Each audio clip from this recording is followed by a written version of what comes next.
भारतीय जनता पक्ष आणि मिंदे गटामध्ये आहे. आणि त्यासाठी निवडणूक यंत्रणेचा गैरवापर होतो. या राज्याची निवडणूक आयुक्ताचं नाव दिनेश वाघमारे आहे. त्याने नावाला जागा मी कालही बोलतो, या वाघमारांनी निदान लांडग्यांना तरी मारावं. सर्वच राजकीय पक्षात अनेक बंडोबा अजून आपली उमेदवारी कायम ठेवण्यावर. बंडोबा संध्याकाळपर्यंत थंडोबा होती. आणि आपण पाहिलं असेल की जे निवडणूक अधिकारी आहेत, जे आरओ आहेत, त्यांच्यावर अनेक मंत्र्यांकडून दबाव येतो. अनेक मंत्र्यांचे फोन त्यांना जात आहेत गेल्या 2-3 दिवसापासून. का जात आहेत, कशा करता जात आहेत? काल सुद्धा आचारसंहिता लागू आहे,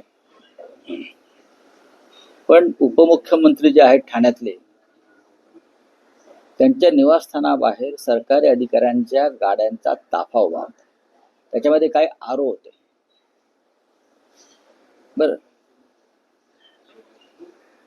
कशा करता? आचारसंहिता आहे ना.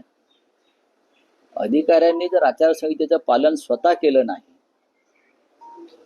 तर त्यांनी उमेदवारांना आणि जनतेला कोणत्या आधारावर ते सांगतात की आचारसंहितेचं पालन करा? हे सगळे आरोप आहेत. त्यांचा फोन रेकॉर्ड तपासला पाहिजे निवडणूक आयोगाने.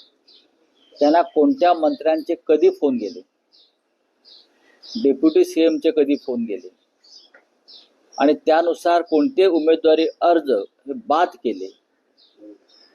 उमेदवारांनी माघार घ्यावी यासाठी आरोच्या माध्यमातून दबाव आणले जात आहे.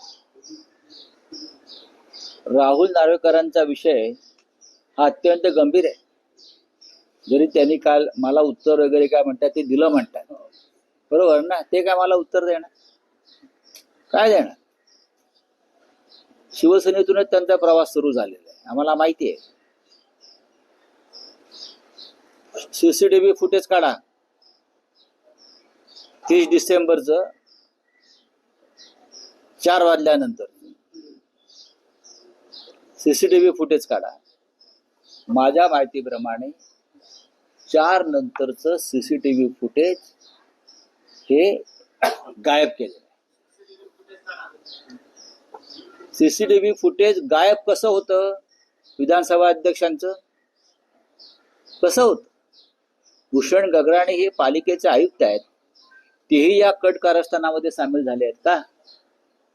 आणि मी कशाला म्हणतो, निवडणूक आयोगाला चौकशी सुरू केलेली आहे, पण चौकशी सुरू झाल्यावर या प्रकरणात ज्या विधानसभा अध्यक्षांनी धमक्या दिल्या उमेदवारांना विरोधी पक्षाच्या, सीसीटीव्ही फुटेज गायब होत आहे. ही यंत्रणा यांची. महापालिका आयुक्तांनी याचं उत्तर दिलं पाहिजे. आणि ते जे आरोप आहेत त्या विभागाचे, त्यांची चौकशी व्हायला पाहिजे. हे संपूर्ण महाराष्ट्रात सुरू आहे. जळगावला उमेदवारांचं किडनॅपिंग केलं माघार घेत नाही म्हणून, आणि जबरदस्तीने माघार घ्यायला लावली आणि बिनविरोध निवडून येण्यासाठी. ही जी स्पर्धा सुरू झाली या निवडणुकीत बिनविरोध निवडून आणण्याची, ही फक्त धमक्या, पैशाचा वापर, ब्लॅकमेलिंग, दहशत काय करतात राज्याचे मुख्यमंत्री आणि या राज्याचे निवडणूक आयुक्त. इतक्या मोठ्या प्रमाणामध्ये कधी महानगरपालिकेला बिनविरोध लोक निवडून आलेच नव्हते. कल्याण डोंबिवली यांच्या बापाचा आहे. कल्याण डोंबिवली मोठ्या मिरवणुका काढतात विजयाच्या. हा, आम्हाला माहित नाही कशा धमक्याने, कसे ब्लॅकमेल करून आणि कसं दहशत निर्माण करून लोकांना मागे घ्यायला लावलं. या इथे तर पोपटलाल त्याच्याकडे त्याच पद्धतीने केलेलं आहे सगळं. ठीक आहे, बघू ना, निवडणुका होत. ठाण्यामध्ये 125 अर्ज, त्यातले बहुतांश अर्ज हे महाविकास आघाडीचे बाद करण्यात आले असं मनसेकडनं सांगण्यात येते. संभाजीनगरमध्ये अंबादास दानवे असं म्हणतात की धमक्या दिल्या जात आहेत. आणि आता काय मग मी वेगळं काय सांगतो? ठाण्यामध्ये मी विशेष करून सांगतो, पक्ष सांगत नाहीत कोणत्या पक्षाचे अर्ज बाद झाले. बघा, काल आणि परवा